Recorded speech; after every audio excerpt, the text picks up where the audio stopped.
Hello, everyone, and welcome back to Walcott Fine Art. So, today I am going to discuss the fat over lean rule that you hear a lot about in oil painting. I'll explain what it is, and I'll clarify some of the misconceptions and worries that people tend to have about it when they're getting started in oil painting. So basically what the fat over lean rule means is when you're painting in oil, you want to make sure that the layers that are first put down on the canvas, that are the closest to the canvas, have less oil in them than the top layer or the finishing layer of the painting, which should have more oil in it. So that's why it's called fat over lean, because there's more oil, it's fatter than the thin paint. And the reason for that rule, if you want to call it a rule, is that the way oil paints dry is they dry by oxidation. So unlike watercolors or acrylics, which dry by evaporation as the water evaporates out of them, oil paints dry by oxidation.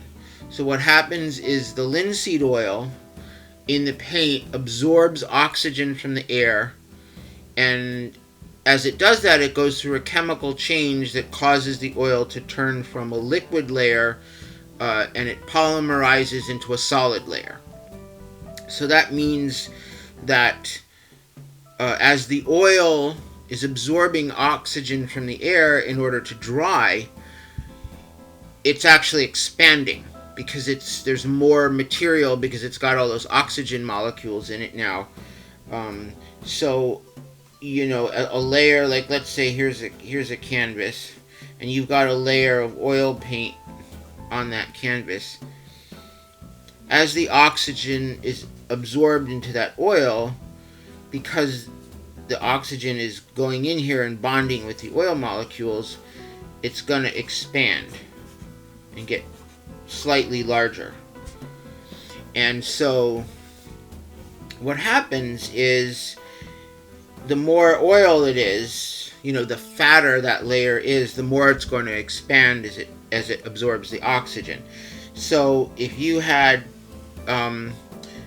if you've ever baked a loaf of bread in the oven, you know how the bread cracks sometimes on the top, and it's the same idea. So if you had a real layer of paint here that was really oily and fat,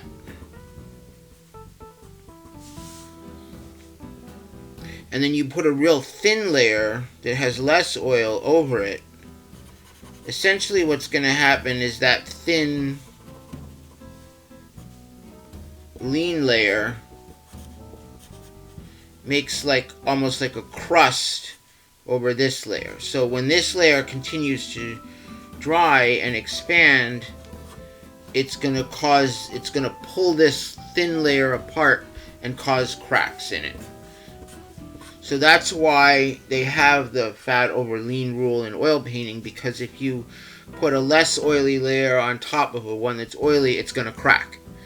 So, and you avoid that having it the other way, because if if you're thinner, less oily layers on the bottom, here, and then you put the fatter layer on top of it, as this expands, this will remain essentially unaffected underneath it. So, but the thing that throws people off with fat over lean is it doesn't mean that every successive layer has to have more oil in it than the one before it. What it really means is the same as or more. So that's what people get, I think, thrown off by. And because of this expansion rate thing with the absorbing the oxygen, as long as each layer has the same amount of oil as the one before it, you're going to be fine. So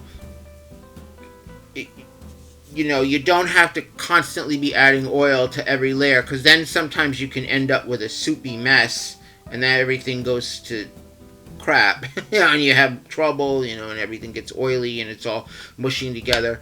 And so as long as you keep the same amount of oil in each layer, you're going to be fine. What you just don't want to do is have, this real oily layer with a lot of medium and linseed oil in it, or something that's dry, and then go over top of it with one that you've thinned down with a lot of thinner and spread the oil out. So as long as you don't do that, it's usually fine.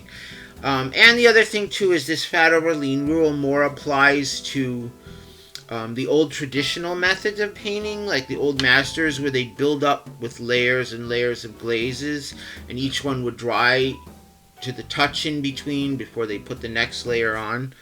And a lot of modern painters, myself included, we work alla prima, which means all at once. So when you paint the whole painting in one sitting and everything is wet, even if you start on the canvas with a more thin layer of paint, but then you're painting on top of that with oilier paint, the whole thing kind of all mushes together into one layer because you're painting it all at once. So it's really much less of an issue if you paint alla prima. The only time you really need to watch for the fat over lean thing is if you're allowing your painting to dry before you continue painting on it again. So if it's like, let's say you were working on a still life and you got halfway through it, and then you stopped working on it for a couple of weeks, and then you came back to it, and in the meantime the surface is dried and it's no longer wet, then when you start to work on top of that, you want to add a little bit more medium and a little bit more oil to that paint that you're going on top of the dry layer with, just to be sure it's got a little more oil in it, so that as it dries it won't crack. So that explains what fat over lean really is and how to use it. And again, it's not something that you have to worry about too much if you paint alla prima, like plein air. If you do the whole, or a still life, and you do it all in one sitting while everything's still wet, again, it's not something you really have to worry about that much.